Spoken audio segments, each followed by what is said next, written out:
Thapar university का fee structure क्या है। तो यहाँ पे चलिए बात करते हैं रिफंड पॉलिसी।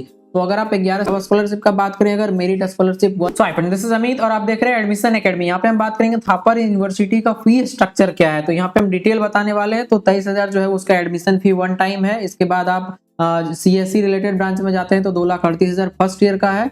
इसके बाद अगर इलेक्ट्रिकल में जाते हैं 2,18,000 और उसके बाद किसी भी ब्रांच में जाते हैं तो 1,95,000 ये हो गया फर्स्ट ईयर का। सेकंड ईयर से वो थोड़ा थोड़ा इंक्रीज करते हैं 10-5,000 करके और उसके बाद लास्ट तक जाते जाते ये CSE के लिए 3 लाख हो जाता है, इलेक्ट्रिकल वाले के लिए 2,83,000 और अदर ब्रांचेस के लिए 2,32,000। तो ये हो गए आपके फी स्ट्रक्चर पर ईयर का। इसके बाद बात करेंगे हम रिफंड पॉलिसी का भी और आपका स्कॉलरशिप के बारे में। तो स्टूडेंट PCM स्कोर आपका 80% से ज्यादा है तो आप 30% वेवियर मिल जाएगा आपको। और भी बहुत सारे स्कॉलरशिप है उसके बारे में बात करेंगे अभी हम। बट ये जो स्कॉलरशिप बता रहे हैं अभी हम, ये CSE ब्रांच के लिए नहीं है, अदर ब्रांच के लिए। ये आप देख सकते हैं स्क्रीन पे। फिर स्टूडेंट 75 से ज्यादा है, 80 से कम है तो आपको 20% फी वेवियर मिल जाएगा। अगर 2 लाख है तो 40,000 का छूट मिल जाएगा। ये है फॉरेन स्टूडेंट के लिए। ये देखिए वन टाइम एडमिशन फी $450 और बीटेक के लिए $8200 टोटल लगेंगे आपको एडमिशन के लिए।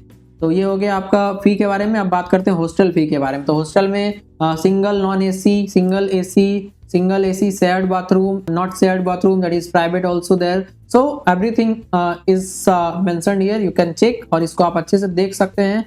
सेकंड नॉन AC मतलब 2 डबल एकोमोडेशन वाले 2 बच्चे रहेंगे, दो बच्चे रहेंगे उसमें नॉन AC भी है। सारा डिटेल है यहाँ पे आप चेक कर सकते हैं। 47,000 में फर्स्ट एक रहेगा बट एक बच्चे का सिंगल रूम रहेगा बट उसमें कॉमन वॉशरूम रहेगा और AC नहीं रहेगा। 47,000 ये हो गया आपका पर सेमेस्टर फी। ये तो इसमें आप चेक कर सकते हैं। फर्स्ट AC जो है वो कॉमन वॉशरूम के साथ 55,000। उसके बाद एक AC वाला जो है अटैच शेयर टॉयलेट तो 62,000। उसके बाद आपका सेकंड वाले की बात करें नॉन AC के लिए तो 43,000। कॉमन वॉशरूम के लिए AC का बात करें तो 52,000। अटैच टॉयलेट का बात करें तो 2 बेड वाला AC के लिए 56,000 और 3 बेड वाला नॉन AC के लिए 37,000। तो कम से कम 37,000 और ज्यादा 70,000 ये हो गया आपका हॉस्टल का फी।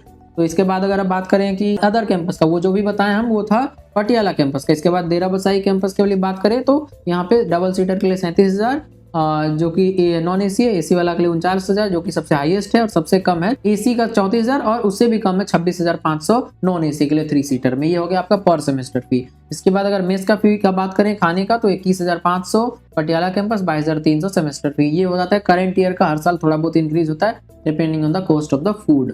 इसके बाद अगर आप बात करें कि पर डे अगर समर वेकेशन में आप बाहर से रहते हैं बट आप हॉस्टल में जाके रहना चाहते हैं तो पर डे इतना आपका फी लगेगा 650 से लेके 400 तक। ये डिपेंड करता है आप किस तरह के रूम में रहते हैं। तो ये हो गया कंप्लीटली फी के बारे में। तो चलिए अब बात करते हैं रिफंड पॉलिसी।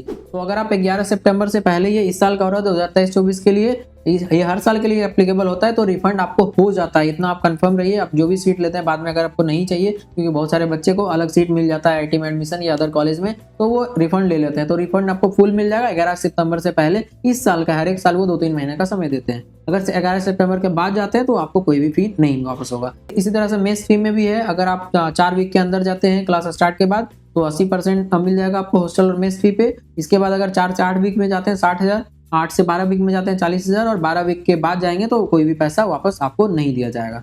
ये हो गया आपका रिफंड पॉलिसी। यहाँ पे हम आप लोग को इंट्रोड्यूस करना चाहेंगे अपने काउंसलिंग गाइडेंस एंड मेंटोरशिप के बारे में। जैसा कि हम 5 सालों से इंग्लिश चैनल के थ्रू ऑलरेडी गाइड कर रहे हैं। तो जैसे ही आप रजिस्टर करते हैं तो उस समय से लेके एडमिशन तक आपका जो भी प्रोसेस होता है उसके लिए हम आपको गाइड करेंगे। 1-to-1 कनेक्टेड रहेंगे, 24/7 आपके लिए अवेलेबल रहेंगे। आप कॉन्टेक्ट कर सकते हैं या टेक्स्ट भी कर सकते हैं हर एक काउंसलिंग में। और बाद में किस में ज्वाइन करना है उसके लिए भी एडवाइस करेंगे आपको। सारे कॉलेज का फैकल्टी कैसे हैं, कैसे टीचर्स हैं जो आपको पढ़ाएंगे, उसके बाद उसका प्लेसमेंट क्या है, उसका एटमॉस्फेयर क्या है, जो भी चॉइस फिलिंग होता है, पर्सनलाइज चॉइस फिलिंग ऑर्डर हम आपको देंगे हर एक काउंसलिंग के लिए। जो भी आप करते हैं और दिए गए नंबर पे इंस्टाग्राम या व्हाट्सएप के थ्रू आप कांटेक्ट कर सकते हैं। कांटेक्ट करने के बाद रजिस्ट्रेशन कर सकते हैं एक नॉमिनल चार्ज पे करके। ये ऐसा नहीं है कि आप वेबसाइट पे करें और 4-5 दिन के बाद आपको कांटेक्ट किया जाएगा, ऐसा कुछ नहीं है। आप पहले कांटेक्ट करें। अगर आपको लगता है कि हम आपके लिए सही पर्सन है गाइड करने के लिए तो आप रजिस्टर कर सकते हैं। तो ये था मेरा गाइडेंस के बारे में इंफॉर्मेशन। अब स्कॉलरशिप का बात करें, अगर मेरिट स्कॉलरशिप 1 अगर 95% से ज्यादा आ रहा है आपका,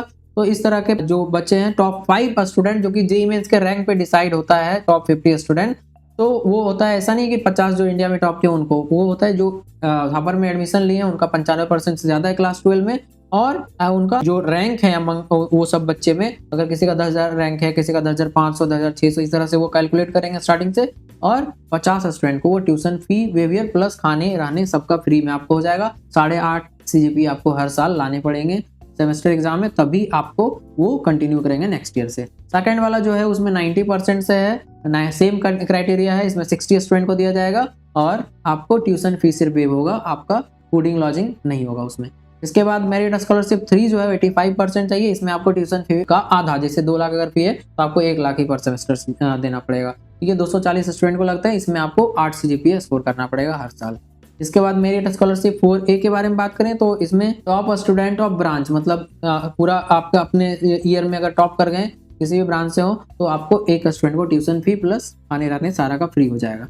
इसके बाद अगर आप 90% प्लस है 10+2 लेवल पे और आप टॉप करते हैं तो आपको एक का स्टूडेंट को मिलता है, ये आपको ट्यूशन फीस सिर्फ पे होगा।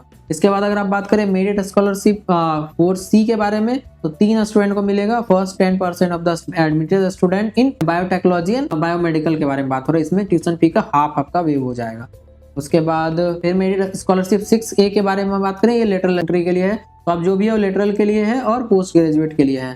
तो इसके बाद मेरिट कम स्कॉलरशिप भी है एक, जिसमें कि मेरिट कम मींस स्कॉलरशिप नॉर्मल, इसमें 20 बच्चे को दिया जाएगा जिनका फैमिली का इनकम 10 लाख से कम है और given on the basis of ascending order of the income, अगर जिनका सबसे कम है उनको पहले चुना जाएगा, अगर किसी का 1 लाख 2 लाख है तो उनको सबसे पहले चुना जाएगा। ये 20 बच्चे को मिलेगा पूरा स्कॉलरशिप, ट्यूशन फी और खाने रहने सब में। इसमें आपको 7.5 CGPA कम से कम लाने पड़ेंगे कंटिन्यू करने के लिए अगले साल के लिए। फिर उसी तरह से जो मेरिट कम स्कॉलरशिप है, अगर पिछले वाले में आप सेलेक्ट नहीं हो पाए 20 में और आपका उसी तरह का कंडीशन है 10 लाख से कम है तो आप 5 स्टूडेंट और को भी वो ऐड कर देते हैं इसमें। तो इसी तरह से लेटरल एंट्री के लिए, फिर पोस्ट ग्रेजुएट के लिए है, तो हम सिर्फ ग्रेजुएट के लिए बात कर रहे हैं, इसीलिए हम आपको कंप्लीट इन्फॉर्मेशन दे दिया अंडर ग्रेजुएट कोर्स के लिए। तो ये था complete information, fee structure, scholarship, refund policy, complete information, hostel fee भी हम आपको बताएं और ट्यूशन फी भी बताएं, सारा इन्फॉर्मेशन हो चुका है। तो आशा करते हैं इस वीडियो से आपको एक सही जानकारी मिला होगा। तो प्लीज आप इस वीडियो को शेयर करें, लाइक करें और चैनल को सब्सक्राइब करके रखें ताकि आपको सारा अपडेट सही समय पर मिल सके। Thank you.